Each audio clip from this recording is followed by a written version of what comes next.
Beleza, vamos começar o programa já falando de política, indo a Brasília, conversar com os nossos olhos e ouvidos na capital federal. José Maria Trindade, um dos destaques da Vaza Jato, Zé, de hoje é a informação de que o ministro Sérgio Moro disse a autoridades que material obtido pelos hackers seria destruído. Essa informação se confirma mesmo? Quero saber de você e qual é a reação aí nos meios políticos e jurídicos de Brasília. Bom dia, Zé. É isso, muito bom dia, Edgar, bom dia a todos. Olha, Edgar, a sabedoria política aqui já deu esse conteúdo aí como passado. Isso porque os deputados se cuidam, eles não falam por telefone assuntos que não podem ser tratados em público e muito menos por mensagens. O presidente Jair Bolsonaro foi muito claro, disse que só se fosse muito inocente se tivesse acreditado que as mensagens dele não seriam vazadas, ou seja, o mundo político por aqui não ficou indignado porque já está vacinado e já tem uma prevenção. Lá atrás, Tancredo Neves dizia que telefone em política era só para marcar encontro e mesmo assim em local errado para despistar a concorrência, né? Então, para você ter uma ideia, aí essa máxima vem sendo aplicada constantemente, daí a falta de indignação com relação a este conteúdo. E este é mesmo o grande debate desse processo. Sim. O ministro da Justiça, Sérgio Moro, chegou a dizer que seria um conteúdo destruído. Ele, como juiz, sabe que este conteúdo não está sob investigação. Isso é uma bomba, um poder de pressão muito grande. Eu costumo dizer que nem casamento sobrevive a uma revelação de conteúdo assim das mídias sociais e dos telefonemas e dos telefones. Chego a dizer que nem emprego, viu? Muitos empregos também cairiam diante da revelação disso. Então essa é a situação. Provocou um debate. O primeiro debate é que os ministros do Supremo entendem que, por ser um processo ainda em sigilo, em segredo de justiça, o ministro Sérgio Moro não poderia ter acesso a este conteúdo. Sim. Por outro lado, dizem que, e isso é real, a justiça é que deve determinar a destruição de parte, né, que aí é parte das provas. Isso já aconteceu em outros casos. O Supremo já decretou a extinção de provas de operações inteiras e também em São Paulo, naquele caso lá de Santo André, houve destruição de provas. Sim. Mas a justiça é que deve determinar. Por enquanto, ainda continua em sigilo. Sim, Zé, e esse é um dos motivos pelos quais o atual ministro Sérgio Moro, ex-juiz Sérgio Moro, à frente da Operação Lava Jato, vem sendo muito criticado, porque essa seria uma atribuição, como você bem disse, da justiça, né? Ou até na figura do juiz que está à frente do processo todo, que é o juiz Walisney, e também do STF, né? Se eu não me engano, foi o ministro Marco Aurélio Mello que fez essa observação quando da afirmação do ministro Sérgio Moro de que essas provas seriam destruídas, o que causa, né, até um descompasso de entendimento, digamos assim, porque o Sérgio Moro chegou quando presente na CCJ, me corrija se eu estiver errado, Zé, ele clamou pela entrega desse material todo para a perícia, né? Por parte, quer dizer, de quem estava divulgando ali, no caso, o site The Intercept Brasil. E agora, com as provas, enfim, se são essas as mesmas provas, né? A gente sempre fala aí em situações hipotéticas, né? Parece que pelo que foi mostrado até agora e pelo que já falaram os hackers, os advogados e pelo que periciou a Polícia Federal, se trata do mesmo material ali e tal. Então, por que agora esse material que serviria, inclusive, como ponto contraditório na afirmação publicada até então pelo The Intercept, pode ser destruído? Talvez sim, embasado aí na questão de que tem outras pessoas, autoridades, tudo, né? Mas não é uma atribuição dele, né, Zé? Seria uma atribuição, pelo menos, do Walisney ou do STF, se for o caso. Isso já está definido. A Polícia Federal já veio a público dizer que é a justiça que deve determinar. Um perito que não está envolvido nesse caso, e nem é da Polícia Federal, é um perito da Polícia Civil, me explicou como é esse processo, e ele fez uma comparação. É que neste conteúdo, ele é muito complicado porque tem mensagens pessoais, casos de família, de namorados, namoradas, amantes, enfim. É uma complicação muito grande na divulgação, inclusive extra-política, extra-atividade pública, né? É muita coisa, muito volume. Alguns celulares foram invadidos, mas não há registro de retenção de conteúdo. E em muitos, sim, né? Então, é esse conteúdo que está em debate e esta é a grande decisão e a tendência deve ser essa mesmo, né? Esse conteúdo não está sob investigação, mas é a justiça. Olha, Edgar, a diferença é que pela primeira vez eu vejo um ministro da Justiça realmente comandando a Polícia Federal.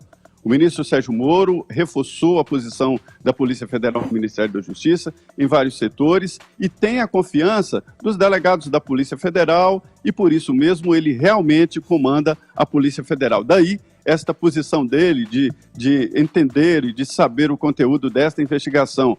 Em outros casos, os ministros nem tomariam conhecimento e nem saberia desse detalhe. Mas também nós temos aí um histórico de ministros da Justiça, né? Sim, sim. Ô Zé, obrigado pelas informações aí. Bom trabalho para você em Brasília. Qualquer coisa é só chamar, hein? Muito bem, obrigado. Bom dia. Vamos lá, Caio. Bom dia. Vamos bom dia. Em frente aqui o Zé estava conversando com a gente. Como é que você entende essas mensagens? Elas podem ser destruídas? Principalmente, como eu coloquei ao Zé ali, frente ao que desejava o próprio ministro Sérgio Moro quando da primeira divulgação desses dados pelo The Intercept? Bom, essas mensagens, Edgar, elas serão destruídas, porque essa é a única decisão justa possível. Decidido pela Justiça. Exatamente. Né? A questão que se coloca aqui é que isso tem que ser precedido pelo devido processo legal. E aqui é muito difícil, né, para nós, enquanto cidadãos, a gente formar uma opinião, né, porque você pega aí as manchetes, né, vamos começar com um site mais militante, Brasil 247. Moro anuncia destruição de provas. Ou Folha de São Paulo, magistrados do STF ficam perplexos com o aviso de Moro sobre destruição de mensagens. De novo, a Folha de São Paulo. Fala de Moro sobre destruir provas é autoritarismo. E aí você vê em outros veículos militantes manchetes como Moro manda destruir provas da Vaza Jato. De todas as manchetes, a que me parece mais razoável é a do Estado de São Paulo. Moro defende destruição de mensagens. E na linha fina, o Estado fala o seguinte: para ministro, conteúdo obtido ilegalmente não tem utilidade jurídica. Polícia Federal, porém, diz que material será preservado até definição da Justiça. Aqui dá uma ideia de oposição entre o que pensa o ministro e a Polícia Federal, e a gente já vai ver que esse não é o caso. É uma desonestidade intelectual tremenda de juristas, magistrados que são consultados quando eles afirmam o óbvio, como se o ministro não soubesse, né, não soubesse do direito ou tivesse agido aí contra princípios elementares do direito, que é o seguinte: não se destrói prova, certo? Ou mesmo produto de crime sem a devida autorização judicial, sem o devido processo legal. E não se resolve administrativamente, portanto, por ordem do executivo, uma questão jurídica que requer ordem judicial. Certo? Então, quando o ministro Moro, de forma, aliás, prestativa, de forma generosa e até empática, liga para algumas vítimas, certo, do hackeamento, assegurando que o material será destruído sem ser examinado, ele está simplesmente antecipando uma obviedade, que é a única decisão judicial possível nesse caso concreto. Porque o que acontece? A existência dos arquivos, com uma checagem bem básica, ela já é prova de que o crime de hackeamento foi cometido. E aqui vem o ponto mais importante. O Moro, assim como qualquer pessoa sensata, sabe que as mensagens não podem ser examinadas porque o mero exame dessas mensagens, do conteúdo integral delas, significaria uma nova violação da Constituição Federal, dos direitos humanos, certo? E da privacidade das vítimas. É como se você estivesse colocando o ônus, mais um crime, você infligindo mais um crime contra essas pessoas, porque aquilo é a privacidade delas. Você examinar o conteúdo dessas mensagens por extenso, ainda que só algumas pessoas, você está violando o direito delas. Isso é elementar. Tanto que foi divulgada uma nota oficial pela Polícia Federal, a pedido de quem? Do ministro Sérgio Moro, esclarecendo institucionalmente o que está sendo falado. Abre aspas. As investigações não têm como objeto a análise das mensagens supostamente subtraídas de celulares invadidos. Logo, o conteúdo será preservado. Cabe à Justiça, em momento oportuno, definir o destino do material, sendo a destruição uma das opções. Só que aqui isso aqui é um preciosismo, porque não tem como, se você mantiver esse conteúdo intacto, você está violando o direito de privacidade de quem já foi vítima de um crime. E aquele negócio, o conteúdo das mensagens, ele não é prova. A prova é o arquivo em si. E aqui dá pra gente fazer uma analogia com o produto do crime. Essas mensagens são produto do crime. Da mesma forma que quando se apreende droga, certo? O que você faz com essa droga? Qual que é o único destino possível? Você vai incinerar essa droga. Ela é produto de crime. Certo? Aí você vai falar assim, pô, mas se eu acabar com a droga, eu não tenho mais a prova de que houve o tráfico. Mas, não, desculpa, tá documentado. Mas esse exemplo que você dá, eu não sei se cabe aqui, Caio, porque a droga é droga, é um material que você pega e queima, né? As evidências que estão lá envolvendo pessoas públicas, agentes públicos, são sim de interesse público. No caso, o ministro, quando ele, você viu, eu vou usar duas palavras que o Zé colocou pra gente aqui. O ministro é um conhecedor de todo esse meandro, porque teve à frente dessa investigação por muito tempo, até se transformar em juiz, e além de saber os meandros, tem toda uma pressão em cima. Quando ele se adianta a falar isso, que é uma atribuição no caso, que deveria ser da Polícia Federal, num processo ainda em andamento, quando ele comemora, quando ele parabeniza, quer dizer, uma coisa que ainda está sendo investigada, me parece uma antecipação, mais uma vez, que corrobora a afirmação de quem diz que ele extrapolou enquanto juiz lá, toda aquela questão envolvendo o relacionamento e as orientações com os operadores, os procuradores do Ministério Público Federal. Mas aí a gente entra até numa outra polêmica que vale a pena debater, que é o seguinte, tem gente criticando o ministro até por ter um suposto acesso a uma lista de vítimas, né? No qual ele é um principal, talvez o maior nome interessado. Sim, existe um conflito de interesse aí. Só que aí a gente tem que lembrar o seguinte, a Polícia Federal é uma instituição subordinada ao Ministério da Justiça e da Segurança Pública, chefiada pelo ministro Sérgio Moro. Não parece natural que diante de uma ação criminosa com mais de 1000 vítimas, que envolve questão de segurança nacional, violação de direitos humanos, o ministro não esteja a par, ainda que informalmente, do andamento das investigações, porque nós da imprensa, a gente adora apontar o dedo, né? A gente não cobrou uma pronta resposta do ministro Moro no caso do fuzilamento lá no Rio de Janeiro de cidadãos brasileiros por integrantes do Exército. É que ele não está só a par, ele está tomando a frente do negócio. Isso é uma cobrança legítima, porque assim, você cobra uma postura do Ministério da Justiça anterior à conclusão da investigação, à formulação e entrega da denúncia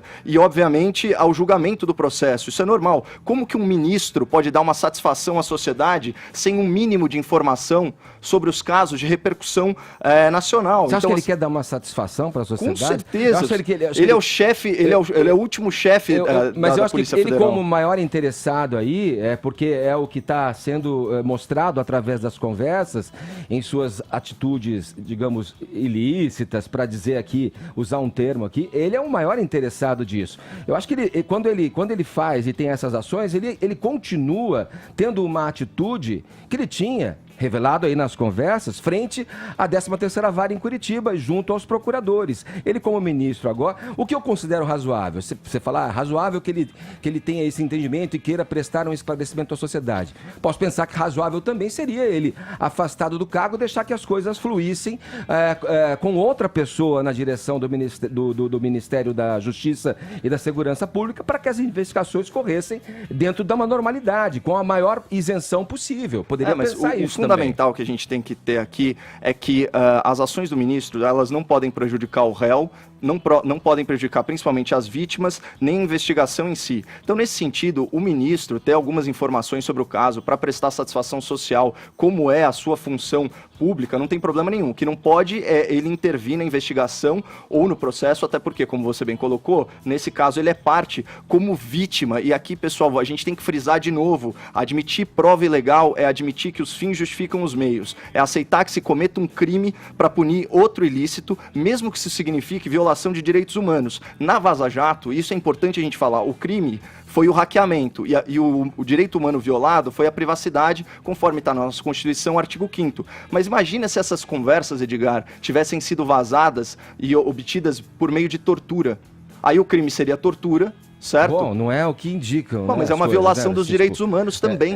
A Sim, integridade física da pessoa. Mas a gente tem que analisar com a realidade que nos é apresentada. Mas eu tô falando que dá no mesmo. É por isso que a gente não pode jamais pegar o fruto da árvore envenenada. Eu sei, mas a gente não pode também acabar desacreditando todo o conteúdo revelado aí que indica atos ilícitos por conta de criminalizar o hacker. O hacker é um criminoso, ponto, a justiça vai cuidar dele. O que está sendo revelado ali, a partir desse vazamento criminoso, é que nos interessa, é que é de interesse público. Essa é a grande questão aqui. Senão é desinformar, senão a gente vai ficar falando do hacker, porque o hacker está ligado... Até agora, não, lendo inclusive aqui um colega da casa, o Andreasa, que coloca no blog dele, Tem Método, né? Eu acho que foi uma escrita bem lúcida ali com relação ao que acontece. Até agora, não há nenhum indício de que essa ligação dos hackers tenha com o site de Intercept. Até agora não. Se isso aparecer, muda tudo. A configuração disso vai ser alterada. E aí a gente vai começar a comentar a partir dessa nova realidade, se assim ela vir.